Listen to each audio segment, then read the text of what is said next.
Hello, hi guys, welcome to the Two Docs Podcast. Dr. Ali here. And I'm Dr. Inky, and welcome to the podcast. Two medical doctors generally speak on stuff which are non-medical based. Yeah. And once in a while, we will touch base on some medical stuff. But this week, we're going to be touching base on a topic. So the way we do is I speak about something, then I'll try to explain to Inky, or we share it out, and then Inky would supplement or ask as much clarifying questions. Yeah, exactly. And I have no idea what topic that he's actually going to be talking about. So basically, he has to do his best to actually educate me on the topic, and at the same time, hopefully educate all of you at home as well. Sometimes it's hard to convince him because this fellow is quite a know-it-all. Knows so many things already. Yeah, pretend to know it all. Not like his. Yeah, I know. So anyway, this week I'm going to talk about a topic which is very relevant to a lot of us. However, while it is easier said than actually done, which is how to be persuasive. How to be persuasive. Now, Inky, have you had? Well, you probably never had problems. Have you seen people having problems being persuasive if they want to persuade you to do something? Of course, a lot of times people try to get you to look from their point of view. However, majority of the time, they kind of fail. Yeah, so that is probably one of the biggest drawbacks when you want to convince someone, but you are spending too much time to push it out to them. That's right. Rather than trying to find a way to convince someone. So I'm gonna share three main points or three main factors about how to be more persuasive at work or even in life. All right. So point number one. You must be able to have the ability to do active listening and have empathy. So this is for the person persuading or being persuaded? The one that's persuading. And that's the interesting part. We always feel that if I want to tell you something, I want to push it to you. Yeah. But actually, before I push it to you, I need to actively listen to you first. Are you in the mood for discussion? Are you in a receptive mood or not? I have to have some amount of empathy or this EQ to read the situation. You don't want to go approach, let's say your dad and ask for an allowance raise when he's smack in the middle of shouting over the phone or he just came back and he says, wow, times are bad. Company just cut 50 people from the company, and then you ask, Dad, can I have an extra, $200 for my monthly allowance, So it's about being able to actively listen to the other person's mood, overall aura. And if I look back at how when people try to convince me or want to persuade me, they don't do that. Or you get people like giving you a call. Yeah. And before even asking how's your day, they straight away go, hi, Dr. Inky, I want to sell you this thing. This one product. Yeah. I'm calling you regarding this one product. Okay. Yeah. Just yesterday I got one. Durian farm. Durian factory. Oh, someone wants to sell you a durian factory. Someone wants to sell me a business that has to do with some durian factory. Okay. Yeah. And didn't even ask where I'm from, how am I, blah, blah, blah, or do I even like durians? And first thing they ask me after that is where do I stay? My standard answer is the same one. Where? Kedah. Sarawak. Oh, Kedah. And suddenly they just go, sorry, jauh sangat. Then they hang up the phone. Now you see, if you want to be persuasive, you still need to be able to ask a lot of things first and get the correct word. But how do you actually start the process of asking the right questions? I think before you even ask the right question is to actually see if the person is free first. All right. Right? And then a lot of times, even if you want to talk to someone, it's always about approaching it gently and saying, hi, Inky, there's something that I would like to discuss with you. Do you have 2 minutes? Just to bridge the topic in. Okay. Bridge the topic in. Because most likely you say, what is it about? Yep. Yeah, and then people are usually kind of defensive because they know that, hey, this stranger is coming to approach me and highly likely he or she wants to sell me something. And then definitely do something. Yeah, or you ask me to do something, right? And automatically a lot of us actually have this defense mechanism up already. Correct. Hey, I want to reject you. The moment the next word comes out of you, I'm going to reject you already. So the approach always has to be a very gentle approach. It's always about, again, if it's someone very close to you and you have a problem, you can actually start with your problem first, that what difficulties you're facing, not what you want to pawn off for someone else to do or what you want them to buy from you. It's always about setting the preamble and then approaching and saying, can you spare me just about 1 minute, 2 minutes to bridge the subject in? And if they're not receptive, then it's not the time to be persuasive yet. Okay, all right. Now, then next up is how about body language? A lot of times we know that body language actually can show this person's unconscious behavior. All right. So what about body language? Can you persuade someone if the person is in a very like negative or very protective body language? Well, when they are protected, and I think there are a few signs of people being protective. Number one is they lean back. They lean back. Okay. The further they lean back, the more they're defensive. They cross their arms. Cross the arms like this, like they cross the arms like this. All right. Lean back and cross arms. That's the worst. Yeah. All right. Or sometimes they cross their feet. The more they cross, it's just a guide, a bit of a body language. And when you talk to them, a few things that shows you are getting a positive response. So they might just lean forward, just even a little bit. That's already a positive sign. Okay. Their eyes open up a little bit more, like they're curious. Okay. And if they're really, really interested, they will actually lean in. Okay. They actually lean in. So these are what we say as listening in. So it's not just your ears that's listening, but your eyes is actually receiving as much data as possible, information to assist you to later that you want to actually convince someone of something. How about you? What kind of negative, positive body language you've seen? Yeah, so usually I think what you've mentioned, right? All the crossing the finger, crossing the arms, leaning backwards, sometimes the mouth closing up, pouting, right? Those are all negative stuff. So I think I've learned a little bit on how to unlock or how to get these people out of the defensive posture. And one of the very easy ways to get a person to actually uncross their arms, a lot of times you just hand them something for them to hold. Hence is why a lot of times people give her brochures. It's because they want you to uncross your arm. Right. So once you uncross your arm, naturally you're now less defensive. Then you're a little bit more receptive to things that people say. And I think that I've learned is sometimes you want to mirror the other person. It means if that person crosses arm, you cross your arm as well. Okay. And then after that, after a couple of minutes of you crossing arm, you uncross, then See sometimes they will follow. Yeah, naturally they will actually uncross because they actually because again, nobody likes to be negative. Yep. All right. Nobody likes to be negative. Humans in general are usually quite neutral / positive. Yep. So most people cannot be in a negative stance for too long. Correct. Right. So hence that's why if you mirror them as negative and you uncross your arm, that means you are telling them, hey, it's actually okay to be more relaxed and be more neutral now. And once they are more relaxed and more neutral, then you try and get your point across. Correct. I think that's a very good point. In fact, to go back and forth. Yes, correct. To go back and forth. Yeah. Right. Fantastic tip. Point number 2 on how to be a bit more convincing or be more persuasive is to actually be able to tell stories. Tell stories. So, of course, if it's something that is fast, most of the time when you want to be persuasive, it's something that it will take some time to persuade someone. It's not like you order someone or ad hoc you want someone to do something. That one usually it's a transactional very fast. So when you persuade someone, the word persuade means you actually need time to present, convince, and get the buy-in. Okay. So storytelling is something that a lot of people do not have that ability or have not learned the ability to tell the story. You don't just jump in and say why you want them to do it. You don't just jump in and talk about the pros and cons.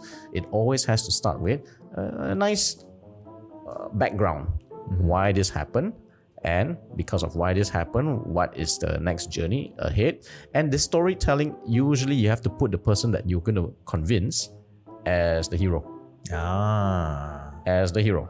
Not the product or not the task is the goal. Okay. So if you put that person that you need that convincing to do as the hero, they would see themselves in a very positive light. We need you to, or it will be, or your expertise is what would fill in the gap to solve this issue for us, rather than say, this problem, you can solve it. So it's all about storytelling. I think there was a very good book by Donald Miller.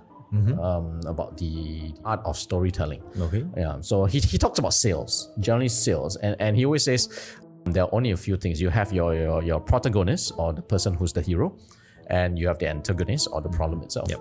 So most people always put, let's say, if they want to sell something, they always put their product as the winner, as the champion. Yes. I want to sell a car, my car is the best, my car is the fastest. When in actual fact, the car is just a tool. But the hero, depends what kind of hero. Maybe James Bond likes a fast car. A fast car may not need a James Bond. True. So always paint that storytelling ability onto someone that you need them to assist you by giving them that story. All right. So where can one learn how to do storytelling then? Storytelling, actually, a lot of it is on the internet. I think Gary Vaynerchuk is one of them. Yes, correct. He does a lot of storytelling. I think even if you watch something that's a bit more what's the other guy? The one that interviewed Cristiano Ronaldo and then the British guy.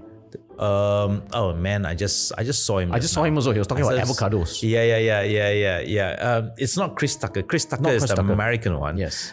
This is the British guy, slightly older. Yeah, I know who you're talking about. By the moment it hits us, we'll let you know. Yeah, we'll let you know. He has a fantastic ability to tell stories while being convincing, and he does it very, very fast. Yeah, he's actually really good. Very, very fast. Yeah, he's actually really Although he does his research already, but when he comes in, he's bang straight to the point. I watched just a 5-minute conversation between him and a vegan talking about avocados. Yes. And he could get the vegan to shut up. Yeah, that's right. Till they have nothing to say, because his story of the problem was so convincing, it became not even an argument. It just became he's just telling the facts, convince her that she has nothing much to convince him back that veganism is the new age thing that everyone should adopt. I really can't remember. I know who you're talking but about. You know who you're talking about, slightly right? older gentleman, very well versed. He's with BBC. All right. He usually tackles all these very controversial kind of topics. Yes. I remember who. Do research. Yeah, do research. Find out who is this older gentleman. Actually, we should start using Persuasion a bit more. Yeah, exactly. Yeah. It's like a lot of shows, right? They'll be like, hey, so and so. Andy, could you just do Yes. it? You could find out. Yeah, just search for us. Yeah. The British presenter, BBC. Yeah. Who interviewed Cristiano Ronaldo. Yes. Right. So in the meantime. Yeah. So I've read that one of the best ways to sell is actually never to sell on facts or products, to always sell on emotions. I think that summarizes in a very short saying that people say: facts tell, story sells. So your facts are very important, and what you say is absolutely right. The facts is the one that's going to back you up, but the emotions of a story is the one that makes people touch their need or touch their inner self to want to either buy something, do something, or to be convinced that something is what they need. Have you come across any place whereby they or in your reading, have you seen anywhere whereby they do art of storytelling? Oh, actually, one of the best places that I've been to, and I would say a lot of people there could really sell, is because they really paint you a nice story, right? I was actually in Istanbul, all right? Every place I went to, right? Everywhere I went to, it does not matter whether it's a retail outlet, whether it's an F&B outlet, the person there could get you to buy something which you've never wanted to buy. Because again, you are at a mindset whereby you are trying to explore new things. They know that you're trying to explore new things, and hence they use storytelling to try and get you to buy or to try the stuff that they recommended. What's an Example. We went to a restaurant, all right? Now we ordered regular kebabs. All right. Now, then the waiter comes in and say, hey, you know what goes great with this kebab? This particular other dish. Now, hence, Morgan Pierce. Yeah. Pierce Morgan. Pierce Morgan. Yeah. So the presenter was Pierce Morgan. So, but instead of saying, hey, you should try this other dish to complement the dish that you're having, they go into the mode of storytelling. And it goes, do you know how this dish was made? This dish is primarily made only by men. Right? Women do not touch this dish. Only men do it. Men spend the entire day in the kitchen, and they'll create this dish. And it's made from certain ingredients, right? Only sourced from certain places, and they spend the entire day, right? Their blood and tears, right? To make this particular dish for their wives, their girlfriends, right? And they said it's only done once a year. So they paint a very nice picture around it. Yep. That the fact that Turkish men do not cook, but they cook this one particular dish for their significant others. And then they painted a very nice day. And then that got us wanting to actually try the dish, even though we never wanted to try it in the first place. But that's how they managed to sell us another dish to complement whatever that we are already having. Very good, very good. I remember when I went to Rome many years ago, and when I stepped in the restaurant, and the mode of storytelling or aka explanation was very short, but very straight to the point. And he just says, in Italy, we have North, Central, South. If you talk about cuisines, the South is seafood. You're in Rome, which is central to northern part. And this region, we eat a lot more meats. And there's a distinctive, different flavor in our meats. Even just that very short thing, right? It's like, God just gets you curious. Yes. So you stop ordering all your regular stuff. Because one of the bad habits we have is we like to order familiarity. Yeah, you go want the all the way things there, that then you are say, familiar. let's try carbonara in Italy. I like to know what carbonara and bolognese is in Italy. Then they'll try to convince you otherwise. Don't try all this tourist food. Yeah. Have something that's from the local. But again, that's all about storytelling. That's right. Yeah. So Piers Morgan is that presenter who's actually really, really good at storytelling. I think the other one that we spoke about last time, joining Toastmasters. Yes. Toastmasters. I think that's also a place where everyone would have that chance to improve your presentation skill. But at the same time, it also helps you with your storytelling ability. That's right. That's right. All right. Next point. Building credibility and trust. Building credibility and trust. That'll be point number 3. Building credibility and trust, I think, is really important because if you want to be very convincing at work or selling something, you can do it once, and if you are not credible and you cheat and lie someone, the next time you ask for it, no one's gonna be assisting you very much. Or at the same time, let's say if you're selling, it's all about reviews nowadays. It's all about reviews. So being able to build yourself into a very credible person, building trust takes time. Hence, being persuasive is not something that is impossible, but if you have those elements of listening, having empathy, being able to tell story, then next, have credible and trustworthiness. A lot of times falls back into being able to research the problem, being able to research the benefits, and being able to research the person who you are going to convince. How does it benefit them? How does it benefit them? All right. So how does, let's say you want to sell to me, how would I view you as someone who's credible? Would you introduce yourself? Would you give an introduction of your experience and how credible you are?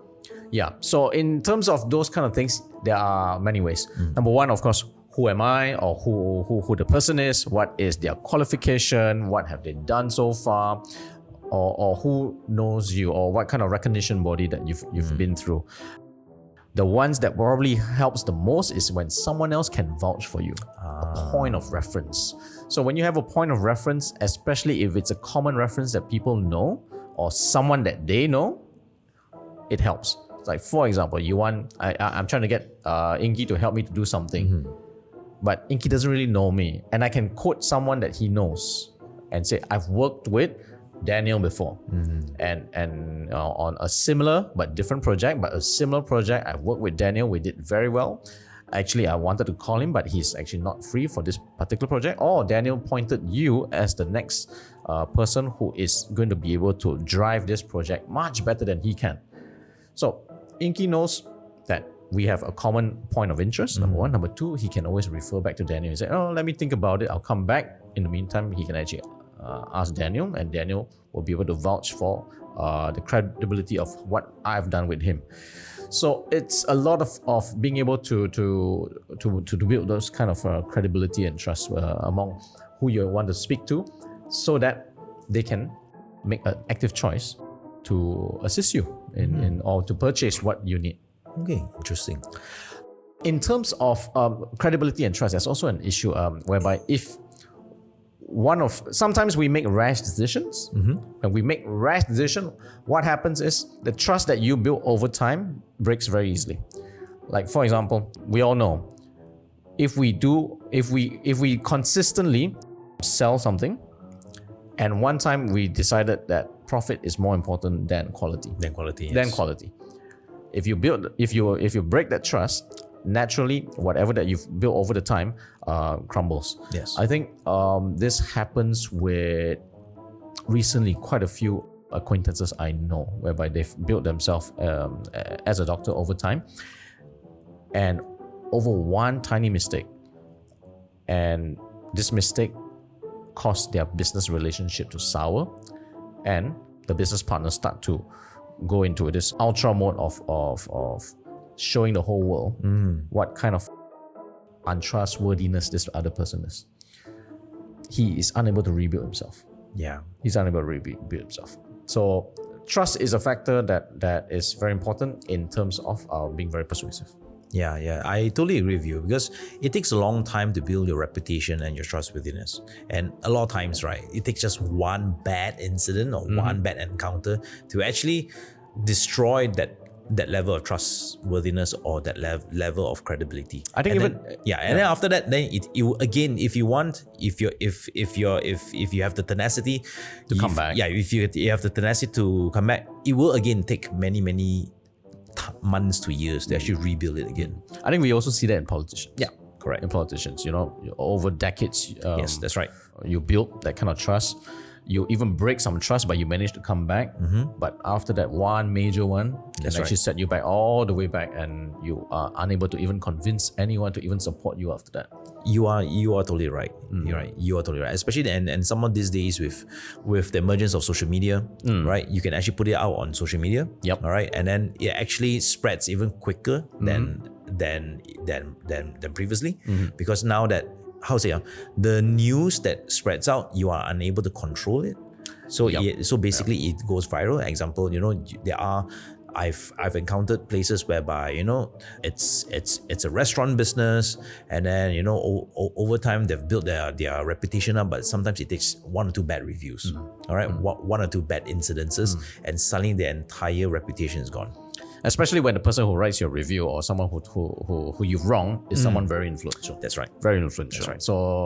So same thing when it comes to let's say even in the office, in the workplace. If you've been in the habit of not being very trustworthy, and the last person you wrong happened to be someone who's a group leader or CEO, and they can actually undo you very, very fast. That's right. So coming back, 3 main points on how to be more persuasive at work, at sales, or anything. Number 1, always be in the active mode of receiving information, listening, using your eyes to listen. In other words, also being able to see and be very receptive, having a high amount of empathy. Number 2, being able to tell stories, and number 3, build trust, credibility, and of course maintain it. I think building is one thing, maintaining is another issue. All right. Hope you guys found this segment useful for you, especially when you're growing your business, or as a doctor, you're trying to grow. You're trying to especially convince your patients to do something. I think to come back, another one that, if a doctor who smokes and tell people don't smoke. Yeah, I think that's a very difficult. That's the most difficult one. You come in, you're smelling, reeking of cigarette smoke. And you tell them. But I would say one of the biggest thing is doctors who tell people to lose weight, but they are overweight. Yeah. We see a lot. We see a lot. All right. So hope this 3 target message helps you in your practice, in your sales, in your work life. Let us know if you've also encountered any other better methods in terms of trying to convince or persuade people, or have you been successfully convinced by certain traits or certain tricks of the trade that someone did on you, including if you were scammed, how will you scam? If you're scam, yeah, exactly. Because that's actually a way that of being is actually, persuasive. they are very persuasive. I think fear is one of them. Yes, I would say they use a lot of fear and greed. All right. Fear and greed. So they usually play on emotions. Yeah, but today is on a more positive. Yes, correct. Maybe one day we'll say how to scam someone. How to scam someone, all right. How to ethically scam someone. That'll be an interesting topic. That'll be interesting. Until then, we'll be back again next week. Dr. Ali here. And Dr. Inky, have a good weekend.